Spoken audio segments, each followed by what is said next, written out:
ਖਟ ਸ਼ਾਸਤਰ ਸਿਮਰਤ ਵਖਿਆਣ।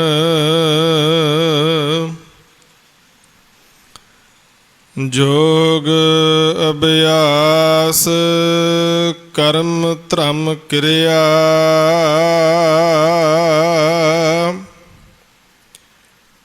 ਸਗਲ ਤਿਆਗ ਬਨ ਮਦੇ ਫਿਰਿਆ।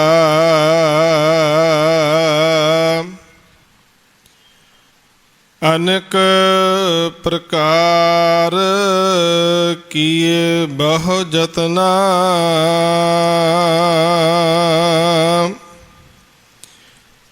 ਪੁੰਨ ਦਾਨ ਹੋਮੇ ਬਹੁ ਰਤਨਾ।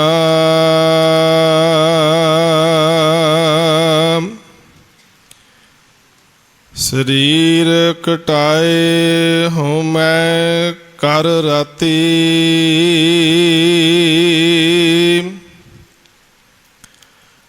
ਵਰਤ ਨੇਮ ਕਰੈ ਬਹੁ ਭਾਂਤੀ।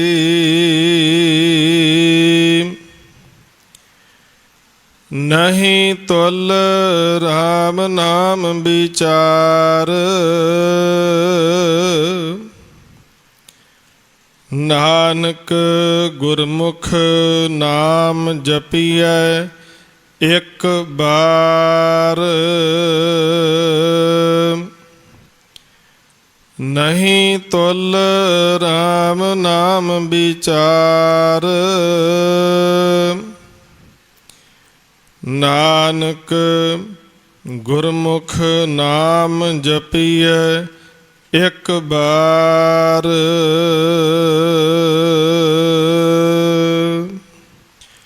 ਵਾਹਿਗੁਰੂ ਜੀ ਕਾ ਖਾਲਸਾ ਵਾਹਿਗੁਰੂ ਜੀ ਕੀ ਫਤਿਹ।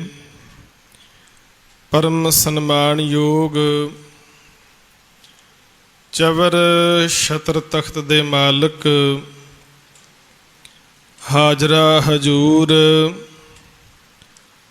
ਜਹਰਾ ਜਹੂਰ ਸਰਬ ਕਲਾ ਭਰਪੂਰ ਸਮਰੱਥ ਸਤਿਗੁਰੂ ਸ੍ਰੀ ਗੁਰੂ ਗ੍ਰੰਥ ਸਾਹਿਬ ਸੱਚੇ ਪਾਤਸ਼ਾਹ ਸਤਿਗੁਰਾਂ ਦੀ ਪਾਵਨ ਹਜ਼ੂਰੀ ਵਿੱਚ ਜੁੜ ਬੈਠੇ ਗੁਰੂ ਸਵਾਰਿਓ ਅਤੇ ਦੇਸ਼ਾਂ ਵਿਦੇਸ਼ਾਂ ਦੇ ਅੰਦਰ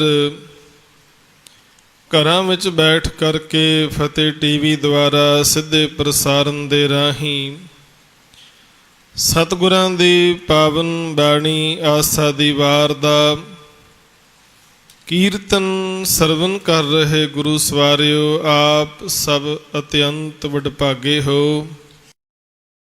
ਅੰਮ੍ਰਿਤ ਵੇਲੇ ਸੱਚੇ ਪਾਤਸ਼ਾਹ ਜੀ ਦੀ ਪਾਵਨ ਪਵਿੱਤਰ ਬਾਣੀ ਸਰਵਨ ਕਰਕੇ ਲਾਹਾ ਪ੍ਰਾਪਤ ਕਰ ਰਹੇ ਹੋ। ਆਓ ਸਾਧ ਸੰਗਤ, ਸਮਾਂ ਹੈ ਪਵਿੱਤਰ ਬਾਣੀ ਦੀ ਚੱਲ ਰਹੀ ਲੜੀਵਾਰ ਵਿਚਾਰ ਦੇ ਨਾਲ ਜੁੜਨ ਦਾ। ਵਿਚਾਰ ਅਧੀਨ ਪਾਵਨ ਬਾਣੀ ਸ਼੍ਰੀ ਸੁਖਮਨੀ ਸਾਹਿਬ ਜੀ, ਜਿਸ ਦੀ ਤੀਸਰੀ ਅਸ਼ਟਪਦੀ ਦਾ ਪਹਿਲਾ ਪਦਾ ਅੱਜ ਆਪਾਂ ਵਿਚਾਰਨ ਦਾ ਯਤਨ ਕਰਨਾ ਹੈ। ਆਓ ਮੂਲ ਪਾਠ ਆਪ ਜੀ ਨੇ ਸਰਵਨ ਕੀਤਾ ਹੈ। ਇਸ ਪਾਵਨ ਪਦੇ ਦੇ ਭਾਵ ਅਰਥਾਂ ਨੂੰ ਸਾਂਝੇ ਕਰਨ ਤੋਂ ਪਹਿਲਾਂ ਕਰੋ ਕਿਰਪਾ ਸਾਰੀਆਂ ਸੰਗਤਾਂ ਗੁਰੂ ਕੇ ਚਰਨਾਂ ਵਿੱਚ ਸੀਸ ਝੁਕਾਉਂਦਿਆਂ ਹੋਇਆ ਰਸਨਾ ਪਵਿੱਤਰ ਕਰਨ ਲਈ ਸਾਰੇ ਹੀ ਜਪੋ ਸਤਨਾਮ ਸ੍ਰੀ ਵਾਹਿਗੁਰੂ। ਸਤਨਾਮ ਸ੍ਰੀ ਵਾਹਿਗੁਰੂ। ਸਾਧ ਸੰਗਤ, ਸ਼੍ਰੀ ਸੁਖਮਨੀ ਸਾਹਿਬ ਜੀ ਦੀ ਇਹ ਤੀਸਰੀ ਅਸ਼ਟਪਦੀ, ਜਿਸ ਦੇ ਅੰਦਰ ਕੱਲ ਆਪਾਂ ਸ਼ਲੋਕ ਦੀ ਵਿਚਾਰ ਸਾਂਝੀ ਕੀਤੀ ਸੀ। ਸ਼ਲੋਕ ਬਹੁ ਸ਼ਾਸਤਰ ਬਹੁ ਸਿਮਰਤੀ ਪੇਖੇ ਸਰਬ ਟੰਡੋਲ। ਪੂਜਸ ਨਾਹੀ ਹਰ ਹਰੇ ਨਾਨਕ ਨਾਮ ਅਮੋਲ। ਸਾਰੇ ਸ਼ਾਸਤਰ, ਸਾਰੀਆਂ ਸਿਮਰਤੀਆਂ ਹਜ਼ੂਰ ਕਹਿਣ ਲੱਗੇ ਇਹਨਾਂ ਨੂੰ ਕੋਹ ਕੇ ਪੜਤਾਲ ਕੇ ਚੰਗੀ ਤਰ੍ਹਾਂ ਮੈਂ ਵੇਖ ਲਿਆ ਹੈ। ਕੋਈ ਵੀ ਹਰੀ ਦੇ ਨਾਮ ਦੇ ਤੁਲ ਨਹੀਂ ਹਨ। ਅਤੇ ਇਸ ਤੀਸਰੀ ਅਸ਼ਟਪਦੀ ਦੇ ਅੰਦਰ ਸਤਿਗੁਰੂ ਜੀ ਨੇ ਉਹਨਾਂ ਕਰਮ ਕਾਂਡਾਂ ਦੀ ਗੱਲ ਕੀਤੀ ਹੈ ਜੋ ਲੋਕ ਧਰਮ ਦੇ ਨਾਮ ਤੇ ਕਰ ਰਹੇ ਨੇ। ਅਤੇ ਖਾਸ ਕਰਕੇ ਵੇਦਾਂ, ਸ਼ਾਸਤਰਾਂ, ਸਿਮਰਤੀਆਂ ਦੇ ਰਾਹੀਂ ਬਹੁਤ ਸਾਰੇ ਕਰਮ ਧਰਮ ਜਿਹੜੇ ਨੇ ਪੁਜਾਰੀਆਂ ਵੱਲੋਂ ਨਿਸ਼ਚਿਤ ਕਰ ਦਿੱਤੇ ਗਏ ਕਿ ਆਹ ਕਰਮ ਕਰੋਗੇ ਤਾਂ ਇਸ ਪ੍ਰਕਾਰ ਦਾ ਲਾਭ ਮਿਲੇਗਾ, ਆਹ ਕਰਮ ਦੇ ਨਾਲ ਆਹ ਫਲ ਮਿਲੇਗਾ। ਤੇ ਲੋਕ ਉਹਨਾਂ ਦੇ ਮਗਰ ਲੱਗ ਤੁਰੇ। ਸਾਰੀ ਜ਼ਿੰਦਗੀ ਕਈ ਤਰ੍ਹਾਂ ਦੇ ਕਰਮ ਕਾਂਡ ਕਰਦਿਆਂ ਹੀ ਲੰਘ ਗਈ। ਤੇ ਸਤਿਗੁਰੂ ਦੀ ਪਾਵਨ ਬਾਣੀ ਦਾ ਫੈਸਲਾ ਹੈ, ਕਹਿੰਦੇ ਜਿੰਨੇ ਵੀ ਇਹ ਵਿਖਾਵੇ ਦੇ ਕਰਮ ਕਾਂਡ ਸਨ ਸਾਰੇ ਬਾਹਰ ਨਜ਼ਰ ਆਉਣ ਵਾਲੇ ਸਨ। ਕਹਿੰਦੇ ਇਹਨਾਂ ਕਰਮਾਂ ਦਾ ਕੋਈ ਵੀ ਮੁੱਲ ਨਹੀਂ ਪਿਆ। ਕਰਮ ਧਰਮ ਪਾਖੰਡ ਜੋ ਦੀਸੈ ਤਿਨ ਜਮ ਜਾਗਾਤੀ ਲੂਟੈ, ਨਿਰਵਾਣ ਕੀਰਤਨ ਗਾਵੋ ਕਰਤੇ ਕਾ, ਨਿਮਖ ਸਿਮਰਤ ਜਿਤ ਛੂਟੈ। ਇਸੇ ਤਰ੍ਹਾਂ ਜਪ ਬਾਣੀ ਵਿੱਚ ਵੀ ਇਹ ਬਚਨ ਆਪਾਂ ਪੜ੍ਹਦੇ ਹਾਂ, ਤੀਰਥ ਤਪ ਦਇਆ ਦਤ ਦਾਨ, ਜੇ ਕੋ ਪਾਵੈ ਤਿਲ ਕਾ ਮਾਣ। ਹੁਣ ਤਿਲ ਬੜਾ ਛੋਟਾ ਜਿਹਾ ਹੈ। ਕਹਿੰਦੇ ਜਿੰਨੇ ਵੀ ਲੋਕ ਇਹ ਕਰਮ ਧਰਮ ਕਰ ਰਹੇ ਨੇ ਧਰਮ ਦੇ ਨਾਂ ਤੇ, ਕਹਿੰਦੇ ਇਹਨਾਂ ਕਰਮ ਕਾਂਡਾਂ ਦੀ ਕੋਈ ਬਹੁਤੀ ਵੈਲਿਊ ਨਹੀਂ, ਬਹੁਤੀ ਕੀਮਤ ਨਹੀਂ। ਤਿਲ ਮਾਤਰ ਬੜਾ ਥੋੜਾ ਜਿਹਾ ਮਾਣ ਇਹਨਾਂ ਨੂੰ ਮਿਲੇਗਾ। ਪਦੇ ਦੇ ਵਿੱਚ ਵੀ ਸਤਿਗੁਰੂ ਜੀ ਨੇ ਉਹਨਾਂ ਕਰਮ ਕਾਂਡਾਂ ਦਾ ਜ਼ਿਕਰ ਕੀਤਾ ਜਿਹੜੇ ਧਰਮ ਦੇ ਨਾਂ ਤੇ ਲੋਕ ਕਰ ਰਹੇ ਨੇ। ਜਾਪ ਤਾਪ ਗਿਆਨ ਸਭ ਧਿਆਨ। ਹਜ਼ੂਰ ਕਹਿਣ ਲੱਗੇ ਕੋਈ ਵਿਅਕਤੀ ਜਾਪ ਕਰਦਾ ਹੋਵੇ। ਹੁਣ ਜਾਪ ਤੋਂ ਭਾਵ ਹੈ ਕਿਸੇ ਇੱਕ ਸ਼ਬਦ ਨੂੰ ਲੈ ਕੇ ਵਾਰੀ ਵਾਰੀ ਜਪੀ ਜਾਣਾ, ਉਹਨੂੰ ਵਾਰ-ਵਾਰ ਰਿਪੀਟ ਕਰੀ ਜਾਣਾ, ਇਹਨੂੰ ਕਹਿੰਦੇ ਜਾਪ ਕਰਨਾ। ਤੇ ਜਦੋਂ ਤਾਪ ਦੀ ਗੱਲ ਆਵੇਗੀ, ਤਾਪ ਦਾ ਮਤਲਬ ਹੈ ਸਰੀਰ ਨੂੰ ਕਸ਼ਟ ਦੇਣੇ, ਤਪ ਕਰਨੇ। ਹੁਣ ਜਪ ਤਪ ਦੀ ਗੱਲ ਜਿਹੜੀ ਹੈ ਇਹ ਗੁਰੂ ਬਾਣੀ ਦੇ ਵਿੱਚੋਂ ਵੀ ਆਪਾਂ ਪੜ੍ਹਦੇ ਹਾਂ, ਪਰ ਸਤਿਗੁਰੂ ਪਾਤਸ਼ਾਹ ਜੀ ਨੇ ਇਸ ਜਪ ਤਪ ਦੇ ਕਨਸੈਪਟ ਨੂੰ ਆਪਣੇ ਢੰਗ ਦੇ ਨਾਲ ਬਿਆਨ ਕੀਤਾ ਹੈ। ਜੋ ਜਪ ਤਪ ਲੋਕ ਪਿਛਲੇ ਸਮਿਆਂ ਦੇ ਵਿੱਚ ਕਰ ਰਹੇ ਸੀ, ਹਜ਼ੂਰ ਨੇ ਵੇਖਿਆ ਲੋਕ ਘਰ ਦੇ ਕੰਮਕਾਰ ਛੱਡ ਕੇ, ਘਰ ਦੀਆਂ ਜ਼ਿੰਮੇਵਾਰੀਆਂ ਤੋਂ ਭਗੌੜੇ ਹੋ ਕੇ ਕੋਈ ਲੁਕ ਕੇ ਬੈਠਾ ਹੋਇਆ ਕਿਸੇ ਇੱਕ ਸ਼ਬਦ ਨੂੰ ਲੈ ਕੇ ਵਾਰ-ਵਾਰ ਜਪੀ ਜਾ ਰਿਹਾ ਹੈ। ਕੋਈ ਸਰੀਰ ਨੂੰ ਕਸ਼ਟ ਦੇਣ ਵਾਸਤੇ ਠੰਡ ਦੇ ਮੌਸਮ ਦੇ ਵਿੱਚ ਬਸਤਰ ਉਤਾਰ ਕੇ ਪਾਣੀ ਦੇ ਵਿੱਚ ਖੜਾ ਹੋ ਕੇ ਕਿਸੇ ਖਾਸ ਸ਼ਬਦ ਦਾ ਜਪ ਕਰੀ ਜਾਂਦਾ ਹੈ, ਸਰੀਰ ਨੂੰ ਕਸ਼ਟ ਦੇ ਰਿਹਾ ਹੈ। ਤੇ ਕਈ ਜਲ ਧਾਰੇ ਕਰਦੇ ਸਨ। ਇੱਕ ਕੜਵੰਜੀ ਬਣਾ ਕੇ ਉਹਦੇ ਵਿੱਚ ਘੜਾ ਰੱਖ ਲੈਣਾ, ਘੜੇ ਵਿੱਚ ਛੋਟੀ ਜਿਹੀ ਮੋਰੀ ਕਰ ਲੈਣੀ, ਥੱਲੇ ਆਪ ਬੈਠ ਜਾਣਾ। ਉਹ ਘੜੇ ਦੀ ਮੋਰੀ ਵਿੱਚੋਂ ਪਾਣੀ ਦੀ ਧਾਰ ਸਿੱਧੀ ਸਿਰ ਤੇ ਪੈ ਰਹੀ ਹੈ। ਇੱਕ ਦੋ ਬੰਦੇ ਹੋਰ ਕੋਲ ਖੜੇ ਕੀਤੇ ਨੇ ਜਿਹੜੇ ਘੜੇ ਵਿੱਚ ਪਾਣੀ ਮੁੱਕਣ ਨਹੀਂ ਦਿੰਦੇ, ਪਾਣੀ ਪਾਈ ਜਾਂਦੇ ਨੇ। ਉਹਨੂੰ ਕਹਿੰਦੇ ਸੀ ਜਲ ਧਾਰਾ ਕਰਨਾ। ਠੰਡ ਦੇ ਮੌਸਮ ਦੇ ਵਿੱਚ ਸਿਰ ਦੇ ਵਿੱਚ ਪਾਣੀ ਦੀ ਧਾਰ ਲਗਾਤਾਰ ਉਹ ਪੈਂਦੀ ਰਹੇ ਤੇ ਉਸ ਪਾਣੀ ਦੀ ਧਾਰ ਨੂੰ ਸਿਰ ਵਿੱਚ ਕਈ ਘੰਟੇ ਪਵਾ ਕੇ ਤੇ ਕਿਸੇ ਖਾਸ ਸ਼ਬਦ ਦਾ ਪਾਠ ਵਾਰੀ-ਵਾਰੀ ਕਰੀ ਜਾਣਾ, ਜਾਪ ਕਰੀ ਜਾਣਾ। ਇਹ ਸਮਝਣਾ ਕਿ ਇਹਦੇ ਨਾਲ ਬਹੁਤ ਜ਼ਿਆਦਾ ਫਲ ਮਿਲ ਜਾਏਗਾ ਜਾਂ ਪਰਮੇਸ਼ਰ ਦੇ ਨਾਲ ਬਹੁਤੀ ਨੇੜਤਾ ਹੋ ਜਾਏਗੀ। ਸਤਿਗੁਰੂ ਕਹਿਣ ਲੱਗੇ ਇਸ ਤਰ੍ਹਾਂ ਦੇ ਕਈ ਕਰਮ ਜਿਹੜੇ ਨੇ ਲੋਕ ਕਰ ਰਹੇ ਸਨ। ਜਾਪ ਤੋਂ ਭਾਵ ਕਿਸੇ ਸ਼ਬਦ ਨੂੰ ਵਾਰ-ਵਾਰ ਜਪੀ ਜਾਣਾ, ਤਾਪ ਦਾ ਭਾਵ ਸਰੀਰ ਨੂੰ ਕਸ਼ਟ ਦੇਣੇ। ਤੇ ਕਈਆਂ ਨੇ ਆਖਿਆ ਜੇ ਪੁੱਠੇ ਲਟਕ ਕੇ ਸਮਾਧੀ ਲਾਈਏ, ਬੰਦਗੀ ਕਰੀਏ ਤੇ ਰੱਬ ਬਹੁਤਾ ਛੇਤੀ ਬਹੁੜਦਾ, ਬੜੀ ਛੇਤੀ ਖੁਸ਼ ਹੁੰਦਾ ਹੈ। ਕਈ ਲੋਕਾਂ ਨੇ ਪੁੱਠੇ ਲਟਕ ਕੇ ਸਮਾਧੀਆਂ ਲਾਈਆਂ। ਕਈਆਂ ਨੇ ਆਖਿਆ ਕੇਸ ਜਿਹੜੇ ਨੇ ਸਿਰ ਦੇ ਵਾਲ, ਇਹਨੂੰ ਉੱਪਰ ਬੰਨ੍ਹ ਕੇ ਸਮਾਧੀ ਲਾਉਣੀ ਚਾਹੀਦੀ ਹੈ। ਤੇ ਮੈਂ ਬੇਨਤੀ ਕਰਾਂ, ਅਸੀਂ ਐਸੀਆਂ ਗੱਲਾਂ ਗੁਰੂ ਸਾਹਿਬਾਨਾਂ ਦੇ ਨਾਲ ਵੀ ਜੋੜ ਦਿੱਤੀਆਂ, ਗੁਰ ਇਤਿਹਾਸ ਵਿੱਚ ਵੀ ਐਸੀਆਂ ਗੱਲਾਂ ਜੋੜ ਦਿੱਤੀਆਂ ਅਸੀਂ ਕਿ ਆਹ ਜਿਹੜੀ ਕਿੱਲੀ ਹੈ, ਇੱਥੇ ਗੁਰੂ ਅਮਰਦਾਸ ਜੀ ਆਪਣੇ ਕੇਸ ਬੰਨ੍ਹ ਕੇ ਤੇ ਫਿਰ ਜਪ ਤਪ ਕਰਿਆ ਕਰਦੇ ਸਨ। ਹਾਲਾਂਕਿ ਗੁਰਬਾਣੀ ਜਿਹੜੀ ਹੈ ਇਹਨਾਂ ਚੀਜ਼ਾਂ ਨੂੰ ਮੂਲੋਂ ਹੀ ਰੱਦ ਕਰਦੀ ਹੈ, ਤੇ ਅਸੀਂ ਉਹ ਚੀਜ਼ਾਂ ਗੁਰੂ ਸਾਹਿਬ ਦੇ ਨਾਲ ਜੋੜ ਦਿੱਤੀਆਂ। ਬੜਾ ਅਫਸੋਸ। ਕੇਸ ਬੰਨ੍ਹ ਕੇ ਇੱਥੇ ਜਪ ਕੀਤਾ, ਕਿਸੇ ਨੇ ਪੁੱਠੇ ਲਟਕ ਕੇ ਸਮਾਧੀਆਂ ਲਾਈਆਂ, ਕਿਸੇ ਨੇ ਜੇਠ ਹਾੜ ਦੇ ਗਰਮੀ ਦੇ ਮੌਸਮ ਦੇ ਵਿੱਚ ਧੁੱਪੇ ਬੈਠ ਕੇ 4 ਚੁਫੇਰੇ ਅੱਗ ਬਾਲ ਲਈ। ਹੋਰ ਜ਼ਿਆਦਾ ਸੇਕ ਵੱਧ ਗਿਆ, ਉਸ ਸੇਕ ਵਿੱਚ ਬੈਠ ਕੇ ਆਖਿਆ ਮੈਂ ਜਪ ਕਰਾਂਗਾ, ਇਹ ਤਪ ਕਰਾਂਗਾ ਤੇ ਪਰਮੇਸ਼ਰ ਜੀ ਮੇਰੇ ਤੇ ਖੁਸ਼ ਹੋਣਗੇ, ਪ੍ਰਸੰਨ ਹੋ ਜਾਣਗੇ। ਕਿਉਂਕਿ ਪ੍ਰਚਾਰ ਹੀ ਐਸਾ ਕੀਤਾ ਗਿਆ ਸੀ ਕਿ ਜੇ ਤੁਸੀਂ ਇਸ ਢੰਗ ਨਾਲ ਕਰੋਗੇ ਤੇ ਰੱਬ ਦੀ ਖੁਸ਼ੀ ਤੁਹਾਨੂੰ ਪ੍ਰਾਪਤ ਹੋਵੇਗੀ। ਹਜ਼ੂਰ ਕਹਿਣ ਲੱਗੇ ਕੋਈ ਵਿਅਕਤੀ ਕਿਸੇ ਖਾਸ ਸ਼ਬਦ ਨੂੰ ਵਾਰ-ਵਾਰ ਜਪ ਕੇ ਜਾਪ ਕਰਦਾ ਹੋਵੇ, ਸਰੀਰ ਨੂੰ ਬਹੁਤ ਜ਼ਿਆਦਾ ਕਸ਼ਟ ਦੇਵੇ, ਇਹ ਤਾਪ ਵੀ ਕਰੇ, ਗਿਆਨ ਸਭ ਧਿਆਨ, ਤੇ ਕਹਿੰਦੇ ਬਹੁਤ ਸਾਰਾ ਗਿਆਨ ਜਿਹੜਾ ਹੈ ਉਹ ਵੀ ਇਕੱਠਾ ਕਰ ਲਵੇ, ਦੇਵਤਿਆਂ ਦੇ ਵਿੱਚ ਧਿਆਨ ਟਿਕਾਵੇ। ਧਿਆਨ ਤੋਂ ਭਾਵ ਹੈ ਆਪਣੀ ਸੁਰਤ ਦੇ ਅੰਦਰ ਕਿਸੇ ਦੇਵਤੇ ਨੂੰ ਟਿਕਾਉਣਾ, ਉਹਦਾ ਧਿਆਨ ਧਰਨਾ, ਇਹਨੂੰ ਕਹਿੰਦੇ ਧਿਆਨ ਸਾਧਨਾ। ਕਹਿੰਦੇ ਵਾਰ-ਵਾਰ ਇਹ ਯਤਨ ਕਰੇ। ਫਿਰ ਮਹਾਰਾਜ ਅੱਗੇ ਕਹਿੰਦੇ ਖਟ ਸ਼ਾਸਤਰ ਸਿਮਰਤ ਵਖਿਆਣ। ਖਟ ਕਹਿੰਦੇ ਨੇ 6, ਕਹਿੰਦੇ 6 ਸ਼ਾਸਤਰਾਂ ਅਤੇ 27 ਵਖਿਆਨ ਵੀ ਕਰਦਾ ਹੋਵੇ। ਹੁਣ ਸਾਰੀਆਂ ਗੱਲਾਂ ਤੁਸੀਂ ਨੋਟ ਕਰੀ ਜਾਇਓ, ਕਿਉਂਕਿ ਇਹਦਾ ਨਿਚੋੜ ਸਤਿਗੁਰੂ ਪਾਤਸ਼ਾਹ ਜੀ ਨੇ ਇਸ ਪਦੇ ਦੇ ਅਖੀਰ ਵਿੱਚ ਜਾ ਕੇ ਕੱਢਣਾ ਹੈ।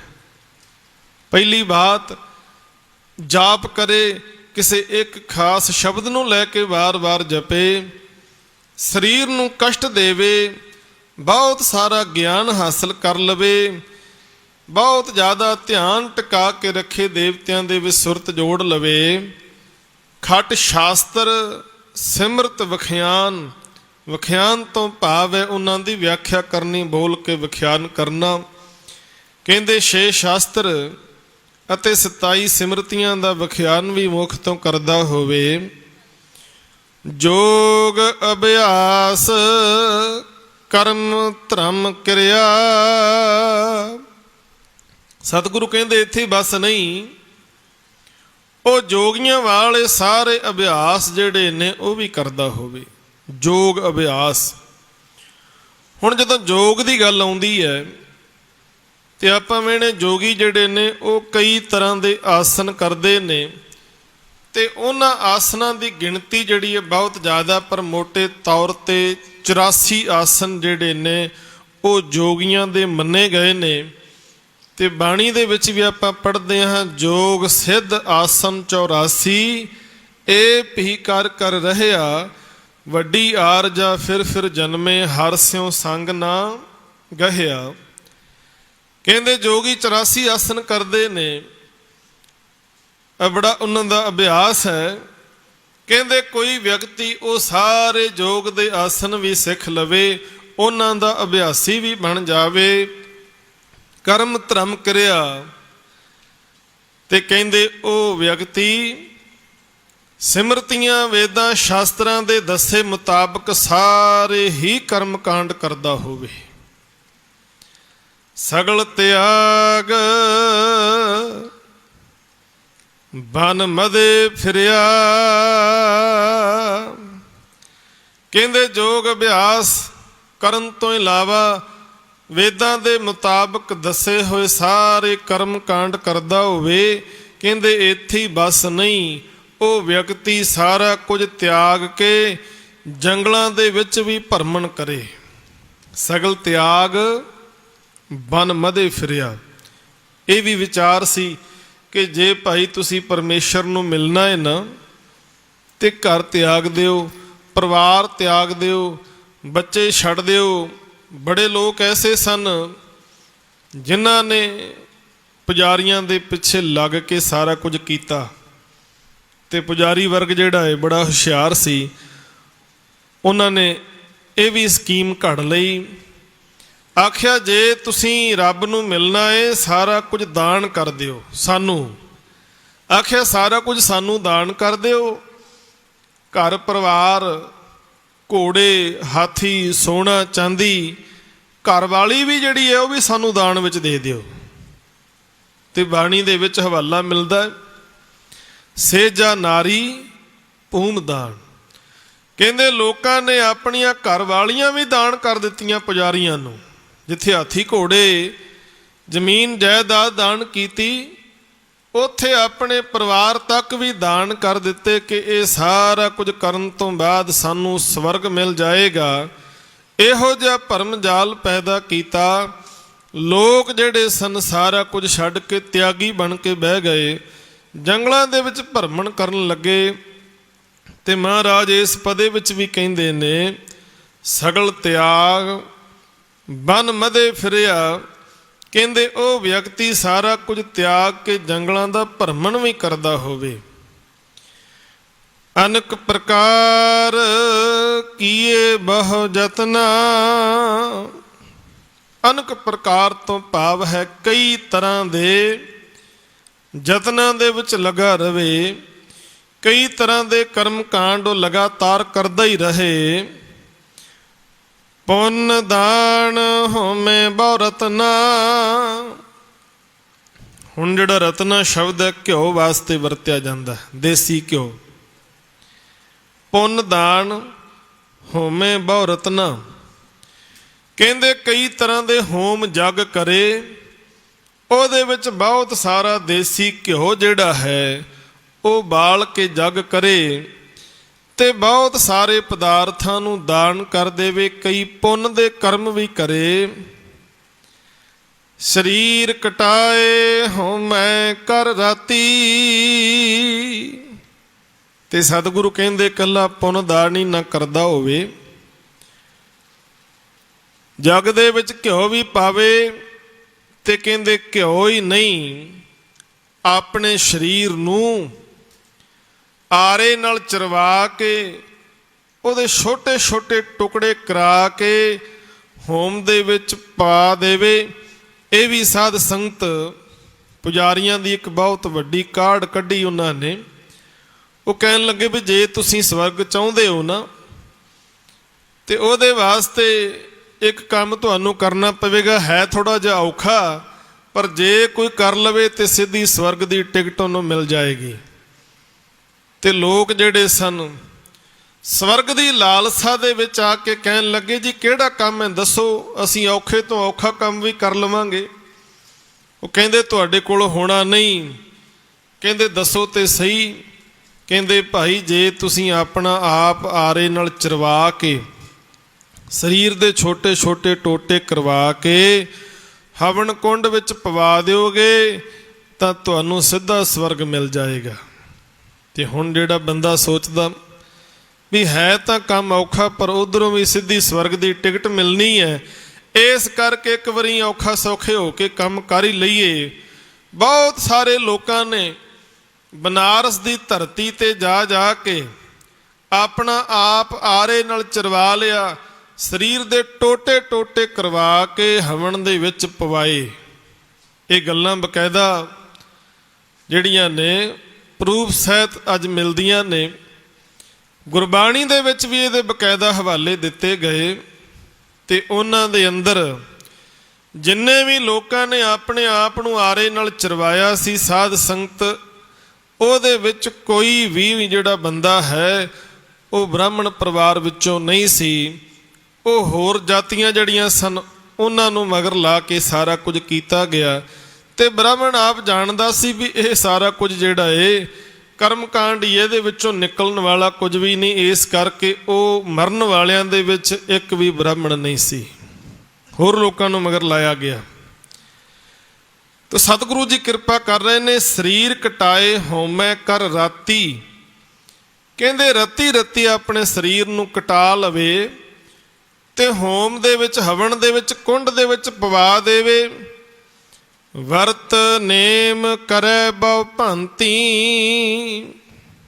ਕਹਿੰਦੇ ਵਰਤ ਰੱਖਣ ਵਾਲਾ ਹੋਵੇ।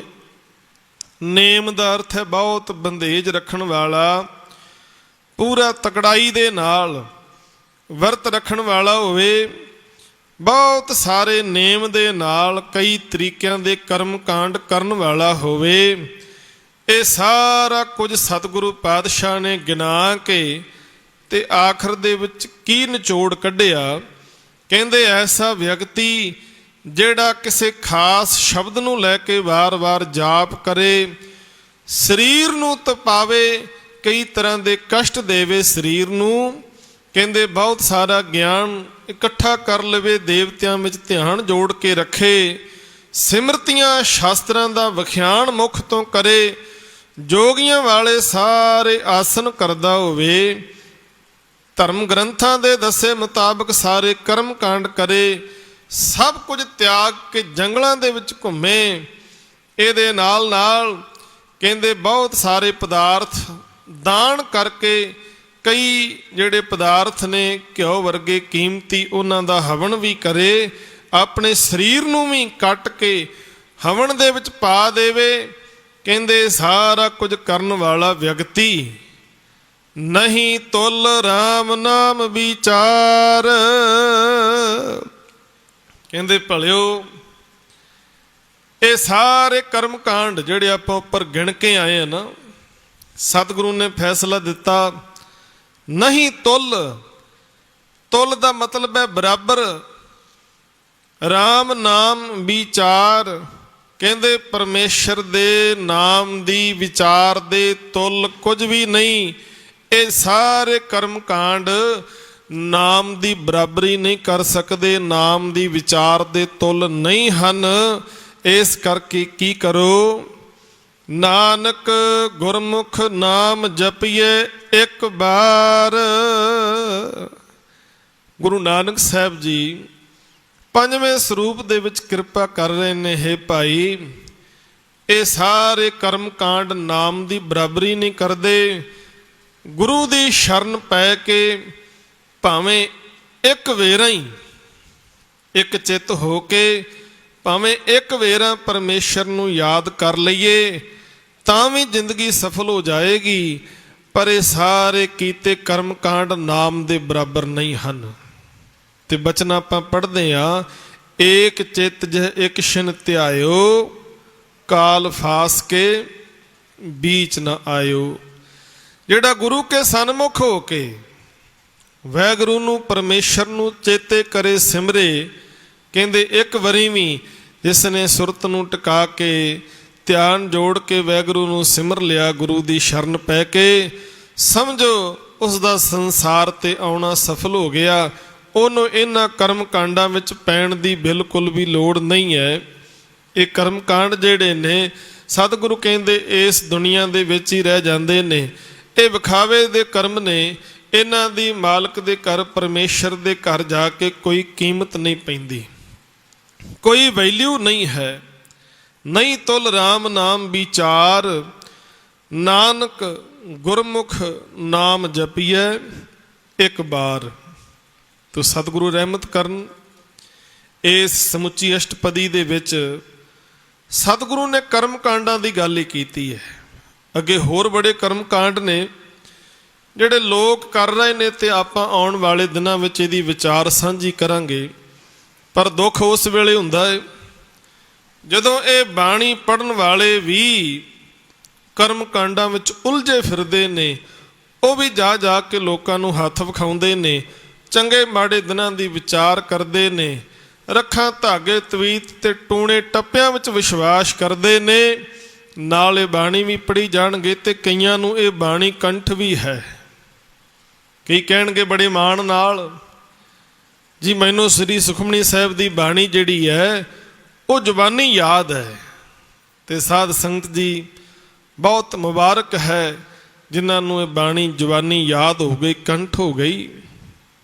ਪਰ ਸਾਧ ਸੰਗਤ ਇਸ ਬਾਣੀ ਦਾ ਲਾਹਾ ਤਾਂ ਉਹੀ ਪ੍ਰਾਪਤ ਕਰਨਗੇ ਜਿਹੜੇ ਇਹਨਾਂ ਬਚਨਾਂ ਨੂੰ ਕਮਾ ਲੈਣਗੇ। ਬਾਣੀ ਦਾ ਫੈਸਲਾ ਸਤਿਗੁਰ ਨੂੰ ਸਭ ਕੋ ਵੇਖਦਾ ਜੇਤਾ ਜਗਤ ਸੰਸਾਰ ਡਿਠੈ ਮੁਕਤ ਨਾ ਹੋਵੇ ਜਿਚਰ ਸ਼ਬਦ ਨਾ ਕਰੇ ਵਿਚਾਰ। ਸੇਵਕ ਸਿੱਖ ਪੂਜਣ ਸਭ ਆਵੇਂ ਸਭ ਗਾਵੇਂ ਹਰ ਹਰ ਊਤਮ ਬਾਣੀ ਗਾਵਿਆ ਸੁਣਿਆ ਤਿਨ ਕਾ ਹਰ ਥਾਂ ਪਾਵੇ ਜਿਨ ਸਤਿਗੁਰ ਕੀ ਆਗਿਆ ਸਤ ਸਤ ਕਰ ਬਾਨੀ। ਜਿਨ੍ਹਾਂ ਨੇ ਆਗਿਆ ਨੂੰ ਸਤ ਕਰਕੇ ਮੰਨਿਆ ਉਹਨਾਂ ਦਾ ਗਾਇਆ ਤੇ ਸੁਣਿਆ ਪ੍ਰਵਾਨ ਹੁੰਦਾ ਹੈ। ਸੋ ਸਤਿਗੁਰੂ ਰਹਿਮਤ ਕਰਨ ਇਹ ਬਾਣੀ ਜਿੱਥੇ ਅਸੀਂ ਰੋਜ਼ਾਨਾ ਪੜ੍ਹਦੇ ਹਾਂ, ਇਸ ਬਾਣੀ ਦੀ ਵਿਚਾਰ ਨੂੰ ਕਮਾ ਵੀ ਸਕੀਏ, ਵਿਚਾਰ ਨਾਲ ਜੁੜ ਵੀ ਸਕੀਏ। ਸੋ ਆਪਾਂ ਸ਼ਬਦ ਦੀ ਸੰਖੇਪ ਵਿਚਾਰ ਸਾਂਝੀ ਕੀਤੀ ਹੈ। ਅੱਜ ਦਾ ਇਤਿਹਾਸ ਬਹੁਤ ਜ਼ਿਆਦਾ ਵਿਲੱਖਣ ਹੈ, ਇਸ ਕਰਕੇ ਮੈਂ ਯਤਨ ਕੀਤਾ ਕਿ ਅੱਜ ਦਾ ਇਤਿਹਾਸ ਆਪ ਜੀ ਨਾਲ ਜ਼ਰੂਰ ਸਾਂਝਾ ਕੀਤਾ ਜਾਵੇ। ਅੱਜ 10 ਅਪ੍ਰੈਲ ਦਾ ਦਿਨ ਹੈ ਤੇ ਜਦੋਂ ਆਪਾਂ ਸਿੱਖ ਇਤਿਹਾਸ ਨੂੰ ਪੜ੍ਹਦੇ ਹਾਂ, 10 ਅਪ੍ਰੈਲ ਦਾ ਜਿਹੜਾ ਦਿਨ ਹੈ ਸਿੱਖ ਇਤਿਹਾਸ ਦੇ ਵਿੱਚ ਬਹੁਤ ਜ਼ਿਆਦਾ ਵੱਡਾ ਮਹੱਤਵਪੂਰਨ ਦਿਨ ਹੈ। 10 ਅਪ੍ਰੈਲ 1763 ਈਸਵੀ ਦੇ ਅੰਦਰ ਸ਼੍ਰੀ ਅਕਾਲ ਤਖਤ ਸਾਹਿਬ ਦੇ ਉੱਤੇ ਸਰਬੱਤ ਖਾਲਸਾ ਜਿਹੜਾ ਜੁੜ ਕੇ ਬੈਠਾ ਏ ਤੇ ਇਹਨਾਂ ਸਿੰਘਾਂ ਦੇ ਕੋਲ, ਖਾਲਸੇ ਦੇ ਕੋਲ ਕਸੂਰ ਤੋਂ ਇੱਕ ਬ੍ਰਾਹਮਣ ਆਇਆ ਜਿਹੜਾ ਆਪਣੇ ਦਿਲ ਦਾ ਹਾਲ ਦੱਸਦਿਆਂ ਹੋਇਆਂ ਰੋ ਪਿਆ। ਕਹਿਣ ਲੱਗਾ, ਖਾਲਸਾ ਜੀ ਮੈਂ ਤੁਹਾਡੀ ਸ਼ਰਨ ਵਿੱਚ ਆਇਆ, ਮੇਰੇ ਨਾਲ ਬਹੁਤ ਧੱਕਾ ਹੋਇਆ। ਕਸੂਰ ਦਾ ਬ੍ਰਾਹਮਣ ਆਪਣੀ ਜਿਹੜੀ ਘਰਵਾਲੀ ਸੀ ਨਾ ਉਹਨੂੰ ਛਡਵਾਉਣ ਵਾਸਤੇ ਫਰਿਆਦੀ ਹੋ ਕੇ ਆਇਆ। ਕਹਿਣ ਲੱਗਾ, ਜੀ ਮੇਰੀ ਘਰਵਾਲੀ ਕਸੂਰ ਦਾ ਹਾਕਮ ਉਸਮਾਨ ਖਾਨ ਚੁੱਕ ਕੇ ਲੈ ਗਿਆ ਜਬਰੀ ਧੱਕੇ ਨਾਲ, ਤੇ ਮੈਂ ਯਤਨ ਬਹੁਤ ਕੀਤੇ ਪਰ ਮੇਰੀ ਕਿਸੇ ਫਰਿਆਦ ਨਹੀਂ ਸੁਣੀ। ਇਸ ਕਰਕੇ ਮੈਂ ਤੁਹਾਡੀ ਸ਼ਰਨ ਵਿੱਚ ਆਇਆ, ਕਿਰਪਾ ਕਰੋ